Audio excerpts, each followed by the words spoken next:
There was a man born in Chicago in 1902 who, by the age of 5, had already learned to read.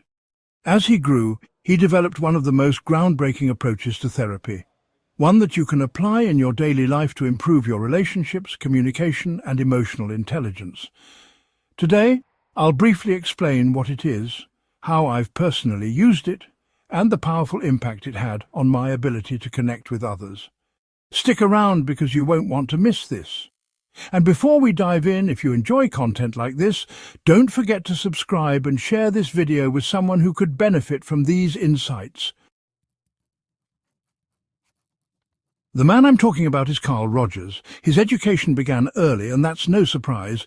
He could read even before starting kindergarten. Over the years, his interests evolved, but eventually he discovered his true passion, psychology. Rogers became a psychologist and in his early career worked with children. This experience shaped his belief that people, especially kids, don't just need advice, they need to be heard. Through his work, he developed a groundbreaking approach to therapy, person-centered therapy. One of the core principles of this therapy is active listening, a technique that seems simple but is far more powerful than most people realize. You've probably heard the term before, but what does it actually mean? Carl Rogers found that simply listening in a certain way could have a profound effect on people.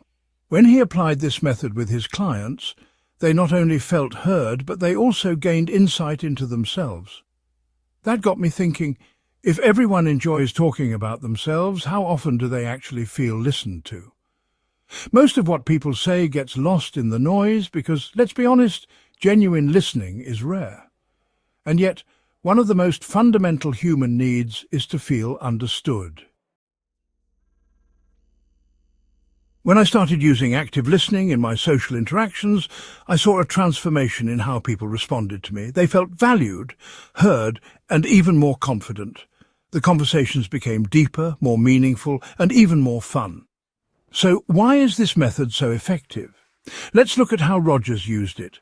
When he practiced active listening, his clients gained self-awareness, trust, and emotional clarity.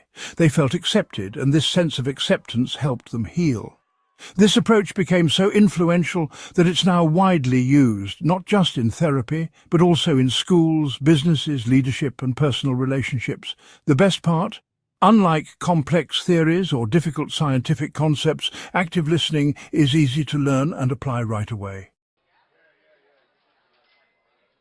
Active listening is not just about staying silent while the other person talks. It's an engaged process that involves specific techniques.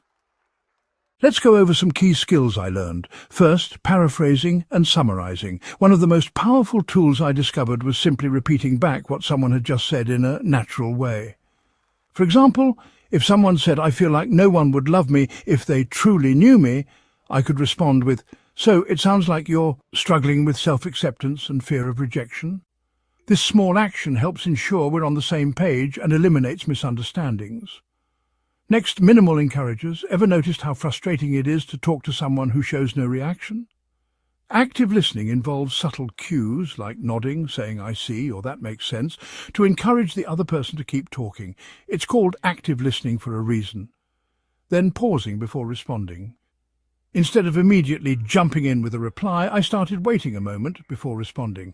This made conversations feel more genuine and thoughtful instead of rushed. Lastly, emotion labeling. Another game changer was learning to name the emotions behind someone's words. For example, if someone said, "I worked so hard on this project, but no one acknowledged it," I could respond with, "It sounds like you're feeling unappreciated." Even if I got it slightly wrong, this still made the other person feel understood and encouraged them to open up.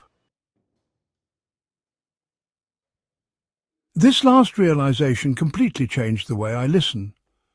Being interested in people is more important than trying to be interesting. You've probably heard the quote, "You can make more friends in 2 months by being interested in other people than in 2 years by trying to get other people interested in you." I realized that active listening isn't just a skill, it's a mindset. Once I started genuinely wanting to understand people, I discovered just how fascinating they really are.